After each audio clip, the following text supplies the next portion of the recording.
You are listening to the Horse Radio Network, part of the Equine Network family. What a beautiful day for horses in the morning.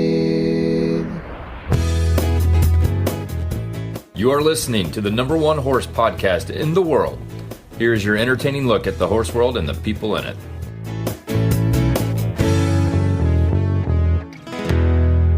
I am Lisa Wysocky in Ashland City, Tennessee. And I'm Jamie Jennings in Norman, Oklahoma. You're listening to Horses in the Morning on the Horse Radio Network for Wednesday, September 18th, episode 3522. Good morning, horse people. Hey, you made it to Wednesday. Only 3 days left till a weekend full of horsey fun. Lucky for you, you have Jamie and Glenn to get you through on Horses in the Morning. That's right. You heard it. Lisa Wysocky is filling in because, oh my gosh, I think Glenn is actually moving into his new house after it seems like 10 years of drama associated with it. Oh, I know. Finally. And they shared a picture and they looked so happy. Yes, I'm very pleased that they're finally moving in. So I don't know about you guys, but I mean, like when we're not on the air, he just complains about it. Well, you're right. It's been forever. Yeah, I'm really I'm very happy for them. So on today's show, we will march forward without the boss. On today's show, or at least we make him think he's boss. We're going to talk to Sir Maslin Nir on her book. It's a new one in the series, The Star Horse. Also, if you guys happen to hear last Monday's show, I did a thing and I reached out to Monty Roberts to see if he would come on and give me some advice. Now, I booked it with his daughter, right, Lisa? So I contacted Debbie Laux and I said, hey, love to have your dad on. And she's like, okay, I'll try to get him to sit still long enough. I couldn't really explain to him what was happening. I was like, that's okay. I'll explain it real quick. Then he'll tell me what a bad idea that was and how I'm probably going to get hurt. And then he'll give me advice. So I'm predicting that's the way it's going to go. That sounds good. Yeah, exactly. Also, we have weird news from around the entire world and Oklahoma. So stick around. That's coming right up. But now let's first do our daily Whinnies.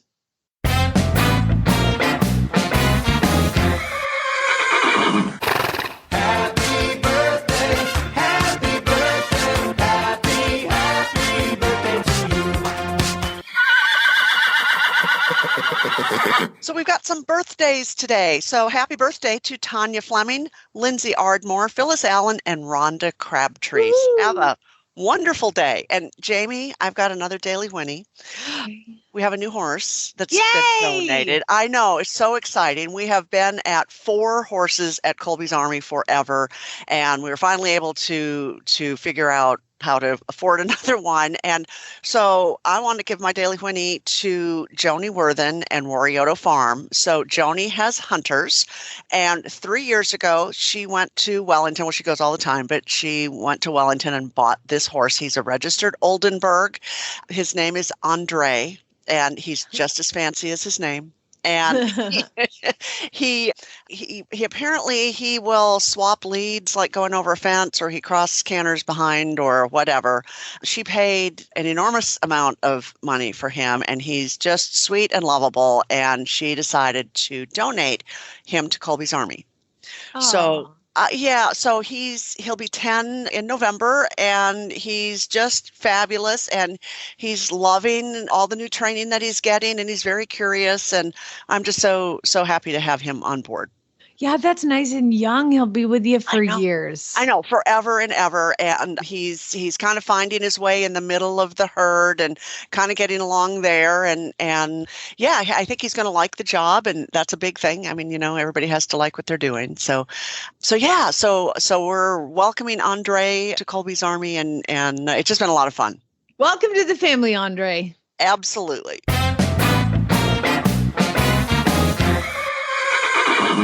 Okay, well, my daily Whinnie, this is so exciting. Okay, so were you part of the whole discussion when there were being shares of a new horse on My Racehorse called Dara? Did you? Yes. Did Colby's Army buy a share? No, but I did. Okay. Well, I don't know if you saw the news this morning. Caldera has now shipped out to Dwayne Lucas and is with him. And he had his first workout. Okay, so what happens, for those that don't know, is these racehorses come out and they do their gallop sets, their exercises, but they start to, as they get ready to race or closer to racing, or just being kind of get an idea of how they should be handicapped, just lots of, it's just a part of the young horse's career that they will do a timed workout. And there are clockers that sit at every track. And this is at Churchill. And so Caldera had his first workout this morning. And what happens is they take all the horses that work out at that distance, and they have the time and they put them together and they rank them. And Caldera went 4 furlongs and 46 and 8 and was first out of the 22 that did the 4 furlongs. Now, a lot of times they'll have a timed workout and they'll do, okay, I want you to come in at 48. And so they can tell these exercise riders and jockeys, and they can come into the exact second. Isn't that amazing? Girl, when I galloped at Keeneland, listen to this. We were doing a first workout on this young horse. I think he was 3.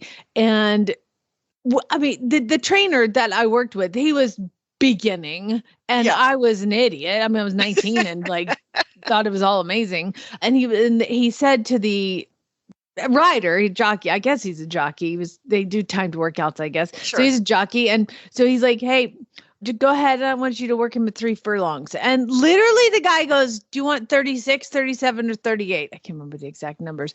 Wow. And the trainer I worked for goes, how about 37? And we were like, oh, he's like, okay. And he rides off. And you can see we're standing next to the clocker at the exact moment when he started the thing, comes around, and the trainer I worked for goes, how fast was that? He goes, 37. Flat. Oh my goodness. I was like, how do you do that? Like this clock in their brain. So I don't know if they were trying to get just run him and see what he does. I don't know. Right. I don't know how that works. I mean, Dwayne Lucas has forgot more about racehorses than we'll ever know. Oh, absolutely. But yeah, congratulations. That's called, when they come in first in their ranks for their works, it's called the bullet work. So he had the bullet for the day, baby. Woo! Caldera. So exciting.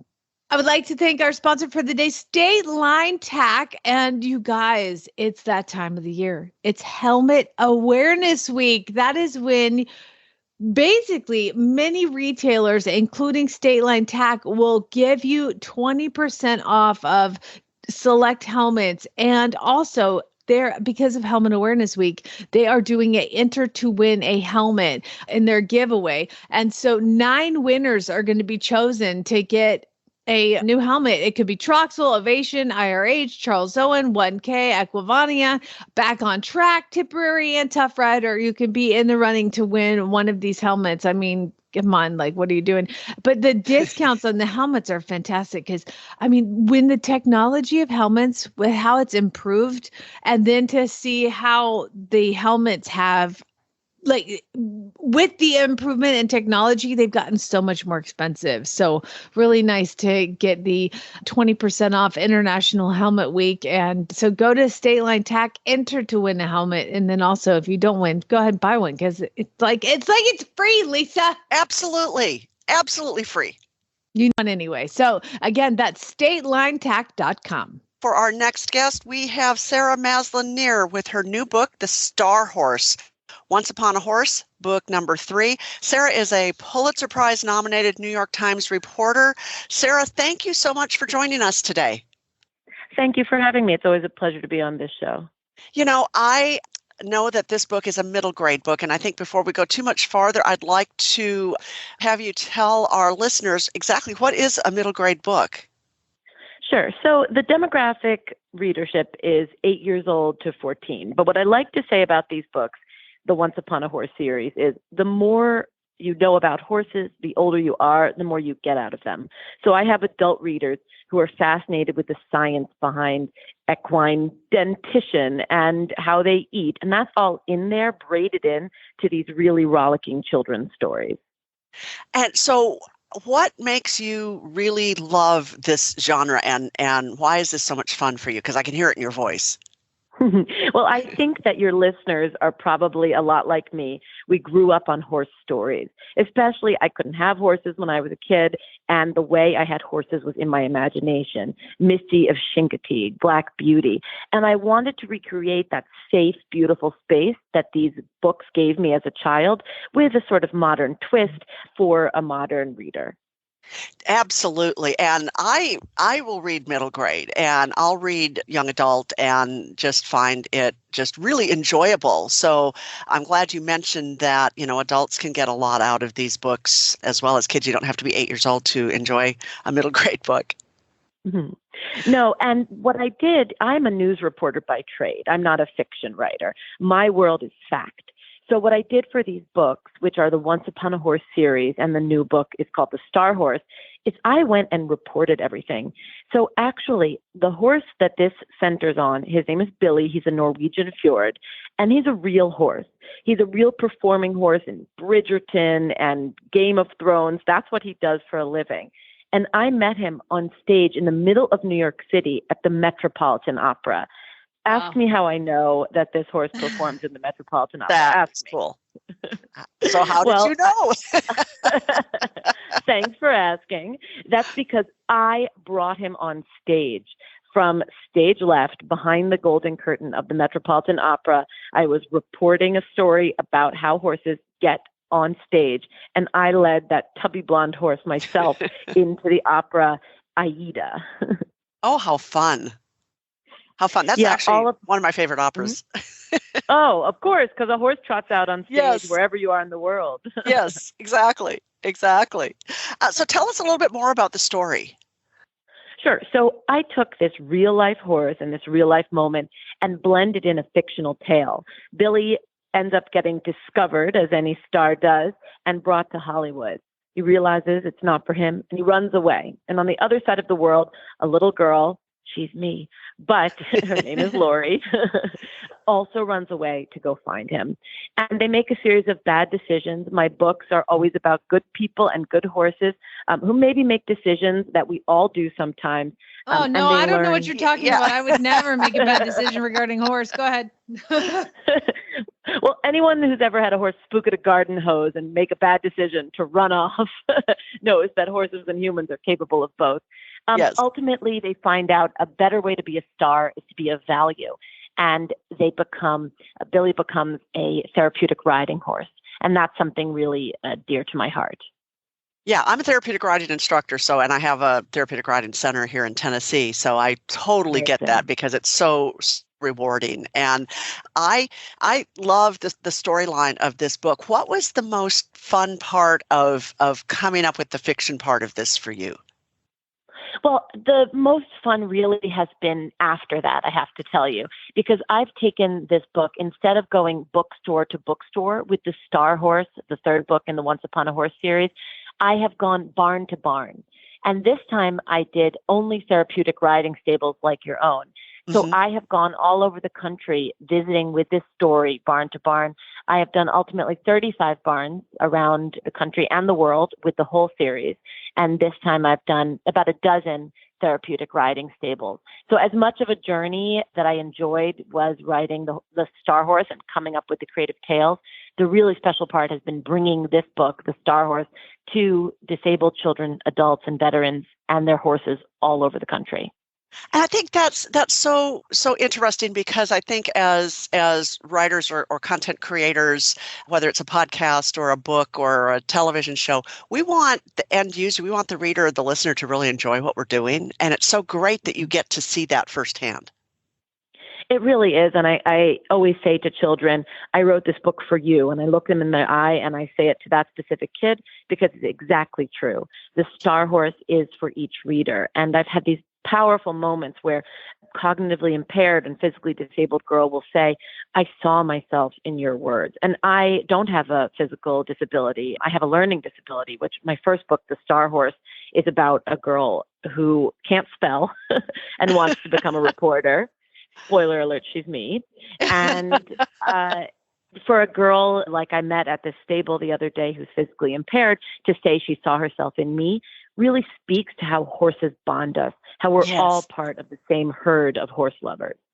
Oh, absolutely. And I think it also, goes to show that the written word or the spoken word can really connect people in ways that you don't even imagine. Absolutely. I would like to tell you about another book in the series that I was on the air for. You kindly had me on. The second book is called The Jockey and Her Horse, and it's about the first ever Black female jockey, a gal named Cheryl White, who did this when she was 17 years old. And that book has connected people all across the world, an inclusive conversation about who do horses belong to. And the answer is everyone who loves them. And that book has inspired the Greater Cleveland Sports Hall of Fame to put the real Cheryl White in their Hall of Fame 50 years after this amazing rite of passage that she did, becoming the first Black female jockey. And she was overlooked ever since and not anymore. So that is really the power of words. Yeah, and I wish I had a photo or a video camera here because I actually am holding a copy of The Jockey and Her Horse right now. It's on my coffee table. Amazing. and it has a briar. Do you know that? Yes. Yeah. It's so awesome. So it's wonderful. So what are you working on next? Well, The Star Horse came out yesterday, and I have been running around the country, as I said, telling its story. So I'd like to take a little breath. However, I am, of course, unable to as a type A person. So I'm working on a fantasy series that uses my love of horses to tell the story of unicorns. Oh, how fun. How fun. So I just came back from BoucherCon, which is a big mystery conference, and then Killer Nashville here in Nashville, another mystery conference. And it seems it's a ton of fun. And it seems like the hot genre right now in books is romantasy and, romance with fantasy. And I've talked with so many authors who maybe aren't doing the romance part of it, but they're writing fantasy just like yourself. I just think that's so interesting. Yes. However, I will tell you, my prince and his unicorn hunting enemy do get it on. So there's a little bit of romance in there too. Man. Love that. Well, Sarah, it has been great to talk to you. And where can people find you and where can they find your books? Sure. So my Instagram is Once Upon a Horse, which is the name of the book series, and people can follow me around the country there and perhaps join me at one of my book events. The book, The Star Horse, came out yesterday, so your listeners can be the first people to grab a copy, and that's available wherever books are sold. But I will make a plug for indie bookshops. Always best to support your local business. And thank you. I hope you enjoy it. Oh, I'm sure we all will. And again, thank you for your time. Thank you for your creative mind and for your books. And thank you for really going one-on-one and handing those books into the hands of your readers. That's awesome. A pleasure. Thank you for having me. I always love being on the show. This Horse Health Report is brought to you by Daily Dose Equine non-GMO core nutrition for horses and ponies of all ages. I'm here with the mad scientist who developed Daily Dose Equine horse feeds, Janet Geyer. And I wanted to have a quick chat with you because Daily Dose Equine horse feeds are non-GMO whole food nutrition based. And a lot of people go, oh, that comes from a small dedicated feed mill. I won't be able to get that when I travel. They're wrong, aren't they? They are. You can get it through Chewy anywhere in the United States. Or if you live locally in Maryland and Northern Virginia, you can get it delivered. There you go. Chewy.com. It will deliver it anywhere you want. You can also schedule delivery in advance so you can have it delivered every X number of days. And you can go in there to your account and change it every time you move horse show venues. So check it out today, dailydoseequine.com online or chewy.com. I am so pleased to welcome to this show one of my mentors and favorite people on the planet, Monty Roberts. Monty, thank you so much for joining us. Well, thank you for having me on. Well, I know you're going to be shocked, but I kind of got myself into a little bit of a pickle. No. Did Debbie explain to you at all what I did? Or do you need me to just give you the Reader's Digest version? Oh, I need the information because she just told me you were going to call. Okay, well, that sounds good. So over the weekend, I have, long story short, I have this foreign exchange student, teenager, who's living with us for the year, and she's a delightful human. And I thought it would be really fun to go and get her like a little quarter horse that she can ride while she's here for the year. And so we made the very poor decision to go to a livestock auction in Jones, Oklahoma. And it was the worst place. It was the bowels of humanity, the worst place ever. And I was like, well, at least if we don't find a trained horse, we'll find one and we'll bring it home and give it a nice, home for its life. But there was this little quarter horse that I looked at ahead of time, and I was able to look at his teeth as they're tied to the wall. Like, it's just disgusting. And I look at his teeth, and he's got nice conformation, and he's about 8 years old. And I thought, well, I can do something with that. So he comes out, and I wasn't going to pay much. And it got to the end of the bidding, and it was $1,400. I was like, I'm not paying $1,500. So I bid $1,400. And as the bidding is going on, this guy next to me leans over to me and he goes, I just think you should know what just happened. And I said, what just happened? And he said, that horse 2 minutes ago, as they were trying to bring it into the sale, bucked this woman off, took off down the barn aisle, and ran into a wall bucking. Oh, my word. At that moment, Monty, the auctioneer goes, sold! And so I apparently bought it, and I tried to protest because I felt like they weren't, shocker, at a livestock auction, they weren't forthcoming or honest or, whatever. So and I thought he'll never load. That sucker jumped in my trailer, like, get me out of here.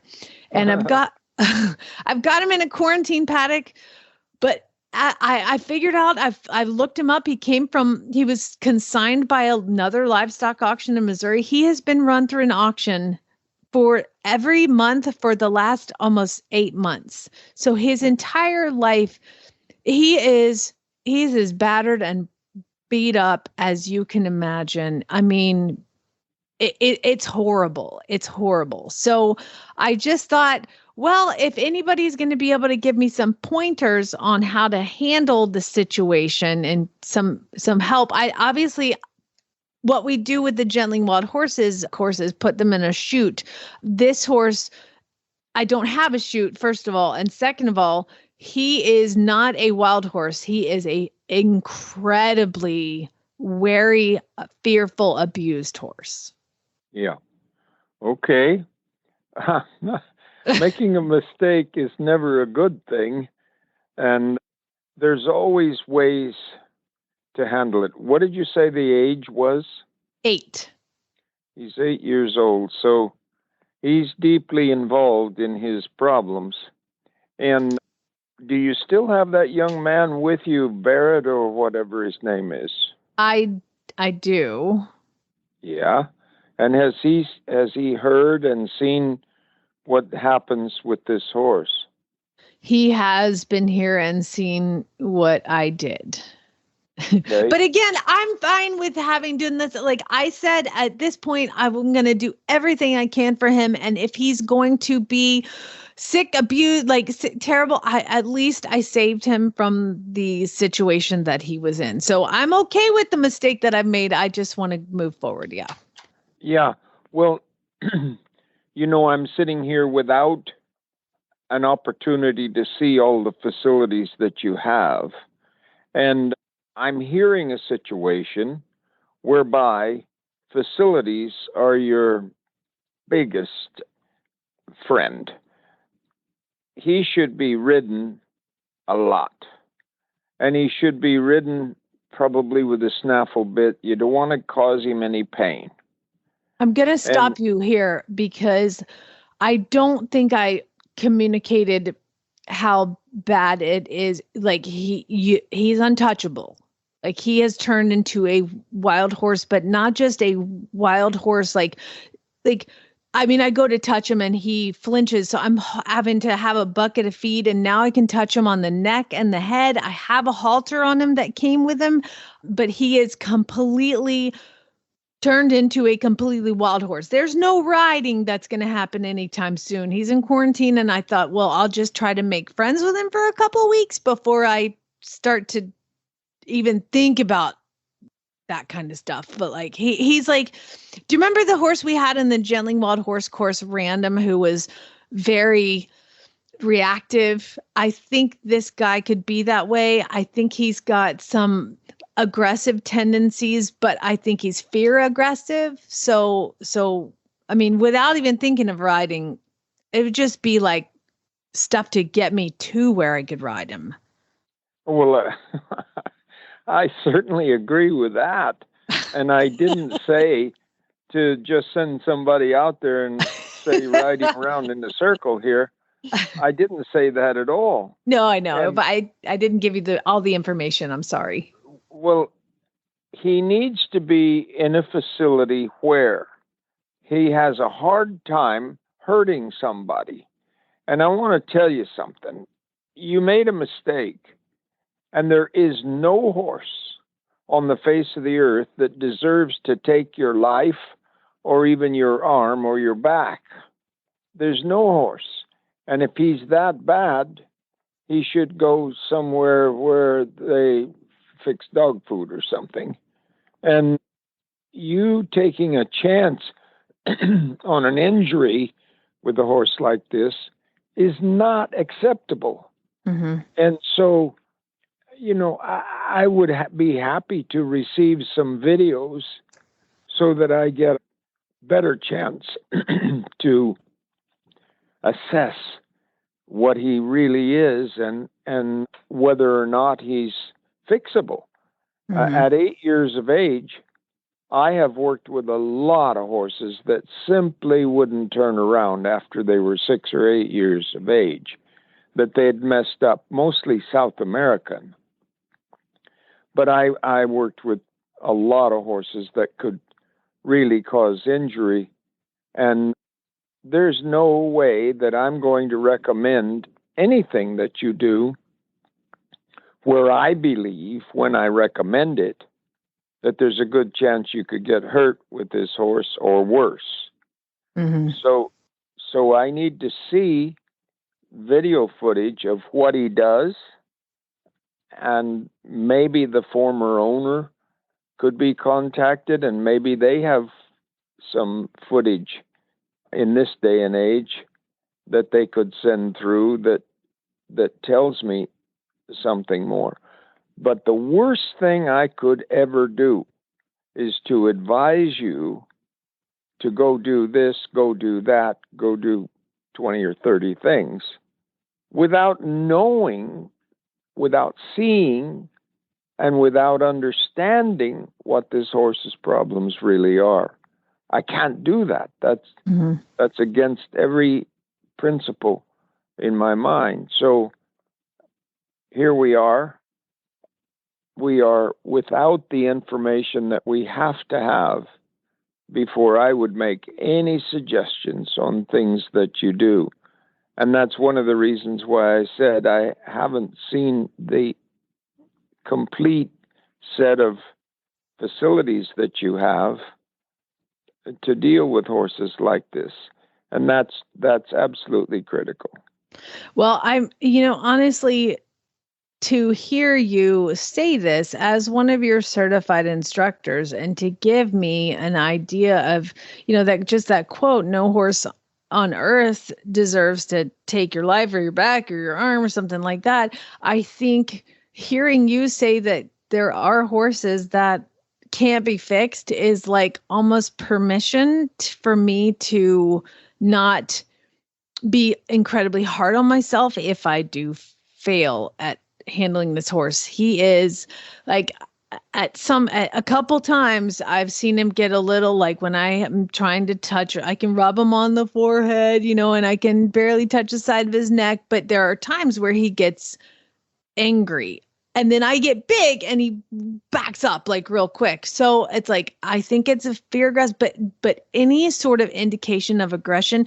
By the way, his old owners, the only information I have is his Coggins, and his old owner was a livestock auction in Missouri. I mean, this horse has had the worst of the worst. So I mean, the fact that he's standing in my field eating food now, I think is probably the best days that he's had. Yeah, well, I ask you, what is it about a mistake that we make wherein we are in physical danger? We made a mistake. We bought a horse that was wrong. He has been, probably he was not wrong when he was 2. Mm-hmm. And he probably wasn't even wrong at 3. But something has happened with this horse that caused him to go against the human race. And we made a mistake. The worst thing we could ever do is make another mistake that costs us our life or our bodies or whatever. You can't make another mistake. Mm-hmm. So I'm happy to look at videos and to say to you, it would be a mistake to try to continue to use this horse in the way that you would want to have a horse. Or maybe try this, maybe try that. I don't have a clue, sitting on this phone, what I would say. But I need those videos to put my mind at ease that I can keep you from making a second mistake. I mean, to be honest, that's exactly what I needed to hear, because I don't want to make that kind of mistake. And like I said, the best days this horse has probably ever had are the last 4. He's only been here like 4 days. So hearing you say those things, I will definitely send over some video. But hearing you say those things is actually very helpful, because I don't want to make that second mistake. But people have, as you like to say, like, this horse has been lied to his whole life. Yeah. And let me ask you, what do you think caused this horse to be owned by some sales yard? What do you think brought that about? He wasn't born there, was he? No, he's, I would imagine, like, we looked up the sales records, and of all the sales he's been to, he's progressively sold for less. So I think probably he had a lot of this, and I'm sure it was done by a human initially, but he has probably fought humans his entire life. Yeah. And I can be on this phone and have ideas that might have happened in this horse's life and why he would end up being owned by a sales yard. Look, Mr. Owner of a sales yard, I have a horse I want you to sell, and I'm sending him over to you. And the guy gets the horse. I'm going to sell him. He's lot number 52. And in handling him, he breaks every rule in the book. And the guy calls the person, the former owner, and says, I can't sell this horse in my sales yard. I'm going to send him back to you. No, I don't want him back. You can do whatever you want with him. In fact, I'll just give him to you. And you can put him in a sale if you want, or you can put him wherever you want. So he's owned by the sales yard. And the people that send him there are safe, from his anger anyway. And the guy who owns the sales yard doesn't want the responsibility of having a lawsuit about a horse that couldn't possibly be safe. That's how I think it went. I don't think they did anything with that horse in the sales yard at all. They just kept him in a pen somewhere, and the owner of the sales yard finally said, we can't sell this horse to the public. So let's send him over here or send him over there. And if somebody wants to buy him tied to the wall there, they can buy him for $40 or $140 or whatever it is. And you said he's good looking, so people came and they bid on him and they pushed you up to $1,400. And then all of that responsibility is put in your basket. And you just have to look at it in an educated fashion. I wouldn't get on the horse myself, nor would I allow anybody that works for me to get on the horse if indeed I see on the video what I think I'm going to see. And that's a horse that has gone wrong, become a coyote, become a lion. We don't want to assume that kind of responsibility. None of us. Okay. Well, I will send some videos over, but you know exactly what they're going to look like. And I think that I appreciate your honesty and advice. And there's nobody else I would want to talk to about a situation like this other than you. And my heart hurts right now, but you're right. You're right. And I appreciate your time, sir. Thank you so much. Well, that's quite all right. And just remember that I've been through this so many times in my life, and I appreciate you asking for my opinion, and I've tried to give you what I believe is the correct opinion. Well, thank you very much. Much love to you, and give Pat a hug for me, and you to your whole family. Is the family all good? All good. Everybody's great. I've got a new teenager living with me this year. We're going to come visit you soon. Well, that's good, but keep them safe. I will. Thank you. All right. All right. Bye. Bye. Well, that was heavy. Yeah. I think he has just such profound wisdom. And I think, in hearing you talk about this horse, Jamie, I think if you go really slowly with this horse and, kind of keep in mind what he said, that it's not worth getting hurt or getting anybody else hurt, you'll see where this horse is going to end up. And I'd be very interested, and I know all the listeners would be very interested to know what Monty is going to say after you send him the videos. So, well, yeah. I mean, if the thing that bothers me about this whole horse in this situation is he has displayed aggression. Mm-hmm. And that is a big no-no for a 46, almost 47-year-old mother who owns a farm. But I promised this horse that he will never go through another auction again, because that's what people tend to do with horses like this. They're like, oh, he doesn't work, send him back through. I don't need money that bad. Like I said, it's like I knew that when I bid $1,400, the gambling, and I was okay with losing that money. Yeah. Like if it comes to it. Now, the last two horses, like Maverick was really, really Western trained and very watchy. And then Taco was bad, but Taco was never aggressive. Taco just hated me, but he tolerated it, Yeah. But like this horse has a tendency to be aggressive, and there's nothing that I just won't deal with aggressive horses, whether this horse is not fully castrated. I don't know, but he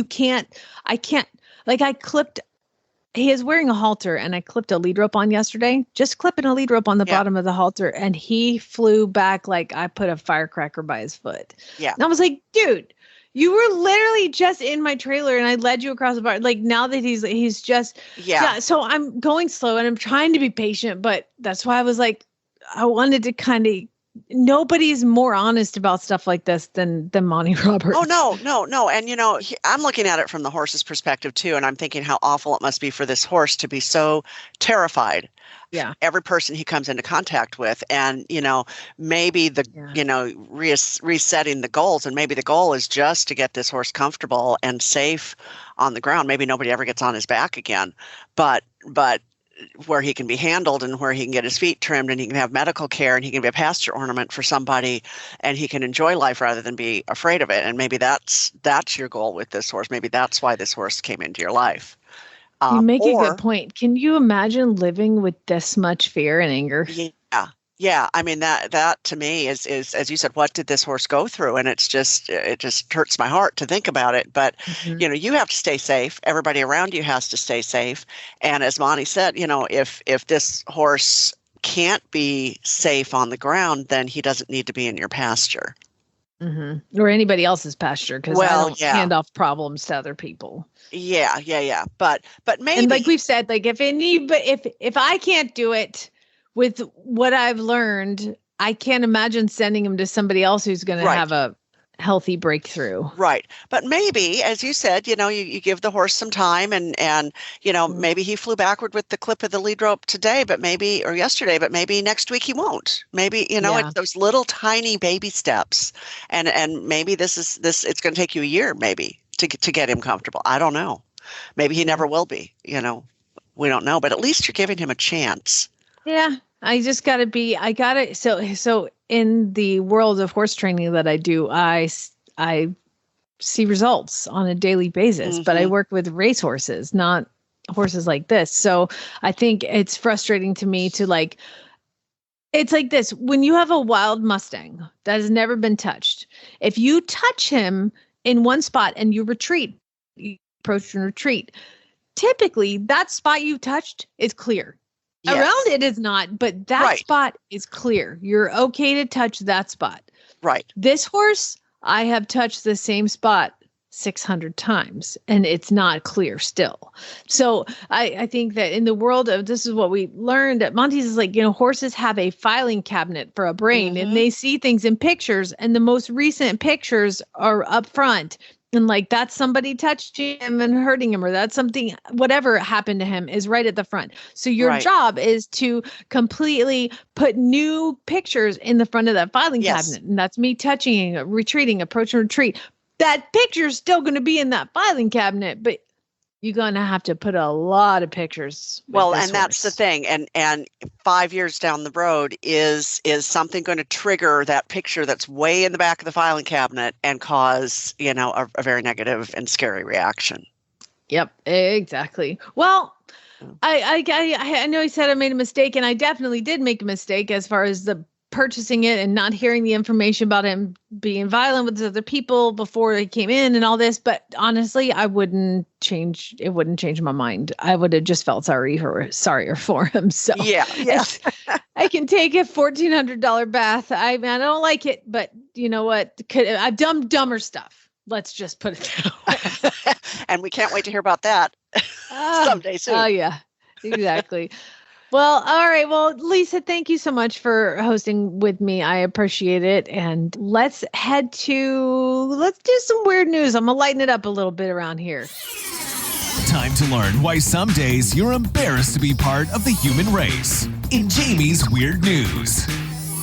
Yes, it's that time of the week where we like to discuss the weird things that are happening in the news. But you know what? I don't have to look them up anymore. You guys do. And then if you are ever looking in the news and you think to yourself, wow, that's really weird. That's what I want. Email it to me, jamie@horseradionetwork.com with weird news in the subject line, just like Delia, Jennifer, Shelley, Tara, Laureen, Charlotte, Allison, Claire, and Rosemary all did this week to encompass the fantastic weird news stories. And I did not find this one myself. This one was sent in. I don't tell you who sends me what, because honestly, none of your business where they get their news. And I do always get very inappropriate stories, and I cannot read those on the air, but just know in your heart that I enjoy reading them just on my own. But first, Lisa, we're going to go all over the world But we're going to start right here in Oklahoma. I don't think I've ever been this. I mean, I have been broke, Lisa. I have been broke eating, just angel hair pasta noodles and like a can of tomato sauce. Like, I mean, I've been broke, like bordering on needing, a couch to stay on. Oh, that's actually happened. I mean, I've been broke. Okay. I don't think that I have ever been broke enough to want to do this. Okay. It is Oklahoma State Fair time here. It's just such a huge deal, the Oklahoma Fair. And there is a contest that is going on. And again, I've been broke, never this broke, because a group of 4 complete strangers decided to test their willpower and try to outlast the others for 10 days to win a brand new car. 4 people. Check this out. It's at the Oklahoma State Fair. It's going on right now. There's 4 strangers, 3 from Oklahoma and 1 from Arkansas. And they started a competition on Thursday morning to win a 2024 Nissan Sentra. It's not even like a Mr. Beast Lamborghini. We're talking about a Nissan Sentra at the Oklahoma State Fair. Now, how do they win? You wonder? Okay, well, it's whoever can last the longest inside the car with the windows rolled up without losing their mind. Okay. No. So here's the rules. You have to stay in the car. You get a bathroom break every 3 hours. Okay. You have to go. Now, you're only allowed to go out to the bathroom and you have to come right back. Anything that you eat or drink, anything, all of that trash has to stay in the car. No. Okay. You eat a half a corn dog, the rest of the corn dog stays in the car. You eat your pizza and you don't eat the crust, put it on the floor. It's called the Stinking Sentra Giveaway. Okay, I have questions. So, okay. So what happens if you have more than one winner? What happens if like all of them stick it out? Well, there's only 2 left as of today. Okay. Oh, that didn't last long.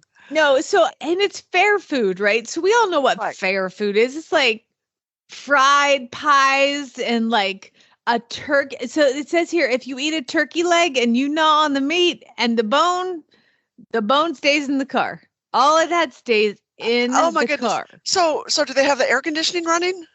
It looks like they're just sitting in the car. I don't know all the rules. I'm just reading this from the Channel 4 website. It is like a picture of 4 people sitting in a car. And they're all strangers. Oh, and they're all complete strangers. And they're just trying to win a Nissan Sentra. Who came up with this? Apparently, this is a throwback to the 1990s when the event was a can't miss at the state fair. This has been going on for like every year. And I think they just brought it back this year. And these people, can you imagine 3 men, 1 woman sitting in a car? They get out once every 3 hours and everything they eat has to, do you imagine the smell? Oh, the gas? The gas of fair food, and then you're going to sit in it. No. But here's the thing. So I have like next to no sense of smell. So I might do well in something like that. Yeah, but you also are like me. We don't sit still very well. Well, this is true. I could. Yeah. No, you're right. Yeah. I can't even take a road trip to Oklahoma City because it's so far. It's like an hour. I don't want to go there. Oh, no. Goodness. Okay, so now I'm going to have to like start watching this. Yeah, I would just Google Oklahoma State Fair live stream Stinking Sentra. There you go. You can go look it up. I don't want to know. Okay. Next story. We are going to head to, of all places, this is the first for one of these. We're going to go to Romania. That's right. Romania. There was a woman who was walking around in the streams in southeast Romania, and she saw this big, beautiful rock. And so she picked it up and brought it home, and she started using it as a doorstop. Okay. Big, giant rock, but it's like kind of like reddish color and just really pretty. And so she brought it home and she's been using it as a doorstop. Well, she succumbed to old age. She passed away. And then I think the next person who was moving into the house was this guy, and he sees this thing as a doorstop, and he's like, that looks interesting. It was one of the biggest intact chunks of amber in the world. Oh, no. And it had, apparently amber is the tree resin from millions of years in the past. And it is apparently it fossilizes into this beautiful gemstone type thing. Yep. And it was they just said how much it's worth. This poor lady had this thing sitting on her floor. It was just estimated to be worth US $1.1 million. No. $1 million. So apparently at some point, this woman was actually burgled, and there were some jewel thieves that came in and ransacked her house at one point, and they even missed it. They didn't even realize this is a $1.1 million piece. Apparently this area in Romania is known for all of it. But yeah, go ahead. No. I was just going to say, don't you know that as a doorstop, she's kicked that thing around, just moved it with her foot like 1 billion times? Oh my gosh, I can't even imagine. Just like what? It's just a rock. It's just a rock. My mama collected rocks. I should probably start going through that collection. Who knows? You just don't know. You don't know. 1.1. All right, next story. It's a very violent story. Okay, it's a gas station employee and then a belligerent customer, and there's tons of shenanigans, and police called. It happened at 4:00 in the morning. The guy was found with a bunch of drugs and all that. It's like the typical terrible story that occurs at 4:00 in the morning at a gas station in Las Vegas. Okay, so I'm just going to read you the headline. I'm not going to tell you anymore because you know what happened after this. So here's the headline. Gas station employee allegedly beat customer with baseball bat for using too much nacho cheese.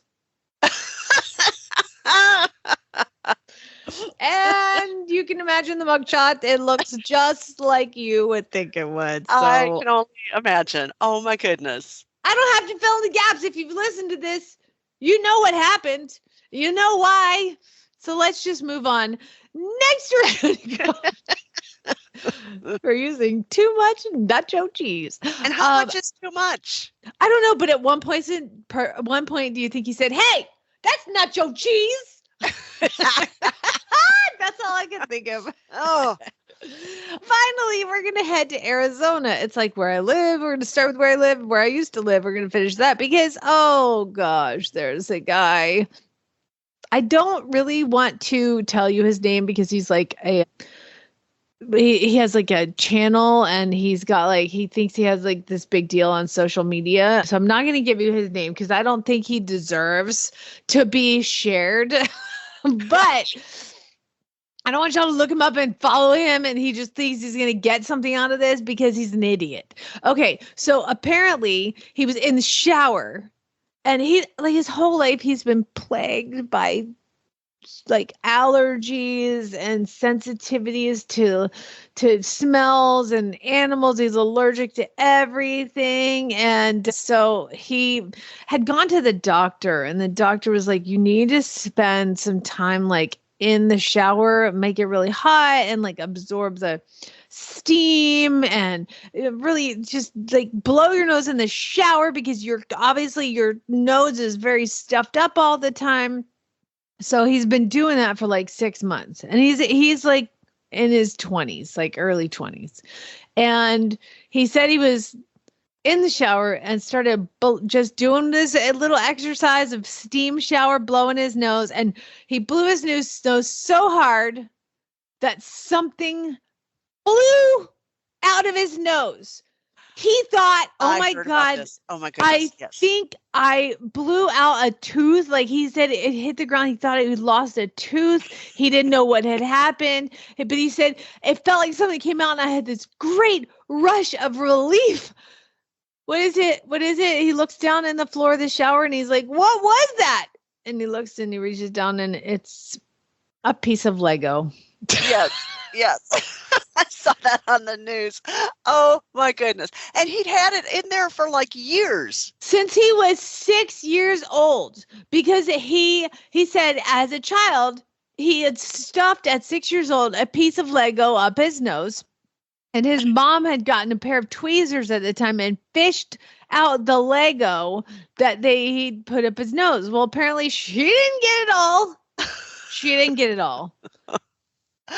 Oh my goodness. How would you not know that you had a Lego up your nose? And how would the doctors not know during all of those child wellness checks that there was a Lego in his nose? I mean, they literally put that little camera thing up and they stick it in your nose and they look like, wouldn't you be like, there's something in the way?